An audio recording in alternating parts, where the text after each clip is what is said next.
Chapter 5. At each stage of his imprisonment he had known, or seemed to know, whereabouts he was in the windowless building. Possibly there were slight differences in the air pressure. The cells where the guards had beaten him were below ground level. The room where he had been interrogated by O'Brien was high up near the roof. This place was many meters underground, as deep down as it was possible to go. It was bigger than most of the cells he had been in. But he hardly noticed his surroundings. All he noticed was that there were two small tables straight in front of him, each covered with green baize. One was only a meter or two from him, the other was further away, near the door. He was strapped upright in a chair, so tightly that he could move nothing, not even his head. A sort of pad gripped his head from behind, forcing him to look straight in front of him. For a moment he was alone, then the door opened and O'Brien came in. "You asked me once," said O'Brien, "what was in room 101. I told you that you knew the answer already. Everyone knows it. The thing that is in room 101 is the worst thing in the world." The door opened again. A guard came in, carrying something made of wire, a box or basket of some kind. He set it down on the further table. Because of the position in which O'Brien was standing, Winston could not see what the thing was. "The worst thing in the world," said O'Brien, "varies from individual to individual. It may be burial alive, or death by fire, or by drowning, or by impalement, or 50 other deaths. There are cases where it is some quite trivial thing, not even fatal." He had moved a little to one side, so that Winston had a better view of the thing on the table. It was an oblong wire cage with a handle on top for carrying it by. Fixed to the front of it was something that looked like a fencing mask, with the concave side outwards. Although it was 3 or 4 meters away from him, he could see that the cage was divided lengthways into 2 compartments, and that there was some kind of creature in each. They were rats. "In your case," said O'Brien, "the worst thing in the world happens to be rats." A sort of premonitory tremor, a fear of he was not certain what, had passed through Winston as soon as he caught his first glimpse of the cage. But at this moment the meaning of the mask-like attachment in front of it suddenly sank into him. His bowels seemed to turn to water. "You can't do that!" he cried out in a high cracked voice. You couldn't. It's impossible."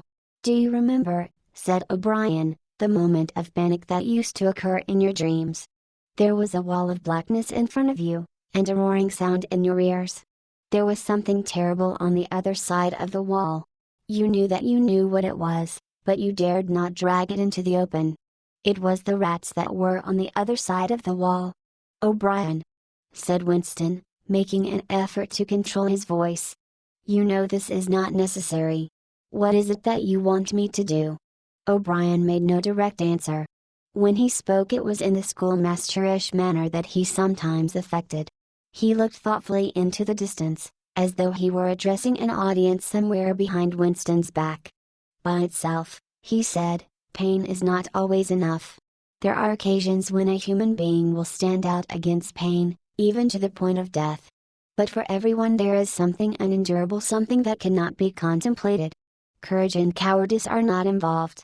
If you are falling from a height it is not cowardly to clutch at a rope. If you have come up from deep water it is not cowardly to fill your lungs with air. It is merely an instinct which cannot be destroyed. It is the same with the rats. For you, they are unendurable. They are a form of pressure that you cannot withstand, even if you wish to. You will do what is required of you. But what is it? What is it? How can I do it if I don't know what it is?" O'Brien picked up the cage and brought it across to the nearer table. He set it down carefully on the baize cloth. Winston could hear the blood singing in his ears. He had the feeling of sitting in utter loneliness. He was in the middle of a great empty plain, a flat desert drenched with sunlight, across which all sounds came to him out of immense distances. Yet the cage with the rats was not 2 meters away from him. They were enormous rats. They were at the age when a rat's muzzle grows blunt and fierce and his fur brown instead of gray. "The rat," said O'Brien, still addressing his invisible audience, "although a rodent, is carnivorous. You are aware of that. You will have heard of the things that happen in the poor quarters of this town. In some streets a woman dare not leave her baby alone in the house, even for 5 minutes. The rats are certain to attack it. Within quite a small time they will strip it to the bones. They also attack sick or dying people. They show astonishing intelligence in knowing when a human being is helpless. There was an outburst of squeals from the cage. It seemed to reach Winston from far away. The rats were fighting, they were trying to get at each other through the partition. He heard also a deep groan of despair. That, too, seemed to come from outside himself.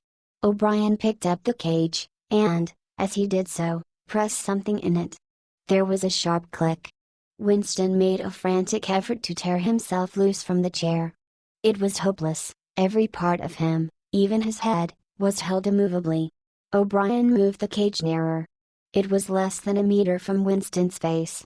"I have pressed the first lever," said O'Brien. "You understand the construction of this cage. The mask will fit over your head, leaving no exit. When I press this other lever, the door of the cage will slide up. These starving brutes will shoot out of it like bullets. Have you ever seen a rat leap through the air? They will leap onto your face and bore straight into it. Sometimes they attack the eyes first. Sometimes they burrow through the cheeks and devour the tongue." The cage was nearer, it was closing in. Winston heard a succession of shrill cries which appeared to be occurring in the air above his head.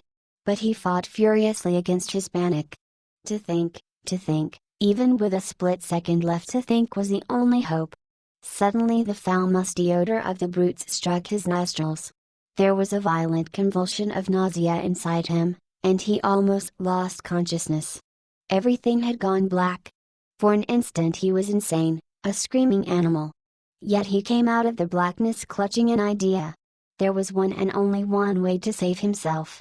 He must interpose another human being, the body of another human being, between himself and the rats. The circle of the mask was large enough now to shut out the vision of anything else. The wire door was a couple of handspans from his face. The rats knew what was coming now. One of them was leaping up and down, the other, an old scaly grandfather of the sewers, stood up, with his pink hands against the bars, and fiercely sniffed the air. Winston could see the whiskers and the yellow teeth. Again the black panic took hold of him. He was blind, helpless, mindless. It was a common punishment in Imperial China, said O'Brien as didactically as ever. The mask was closing on his face. The wire brushed his cheek. And then no, it was not relief, only hope, a tiny fragment of hope. Too late, perhaps too late. But he had suddenly understood that in the whole world there was just one person to whom he could transfer his punishment, one body that he could thrust between himself and the rats. And he was shouting frantically, over and over. "Do it to Julia. Do it to Julia. Not me. Julia. I don't care what you do to her. Tear her face off, strip her to the bones. Not me. Julia. Not me."